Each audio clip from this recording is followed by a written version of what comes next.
Hello বন্ধুরা, good morning সবাইকে। তোমরা সবাই কেমন আছো? আবার একটা নতুন ভিডিও নিয়ে চলে এলাম। আশা করছি তোমরা সবাই ভালো আছো।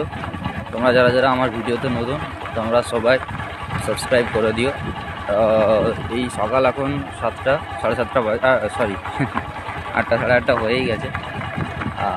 এখন আমি এই দেখতে পাচ্ছ বাইকে করে যাচ্ছি বাড়িতে সকাল সকাল।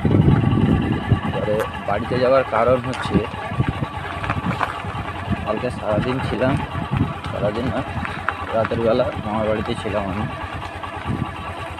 মামার বাড়ি হয়ে এখন যাচ্ছি সকালবেলা, না তো মাঝি ঘুম থেকে উঠেছি। ঘুম থেকে উঠেই ডাইরেক্ট দৌড়। তখন বাবা ফোন করলেন যে চলে আসতে।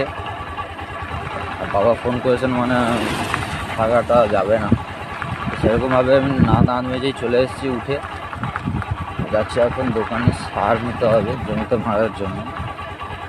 তার জন্য আমি তাড়াহুড়া করে চলে এসেছি। যাচ্ছি সার নেব, দোকান থেকে গিয়ে বাড়িতে ফ্রেশ ট্রেশ হয়ে খাওয়া দাওয়া করে সার মারতে যাবো। আজকে অনেকই কাজ আছে, দেখি কীরকম কী সময় হয়।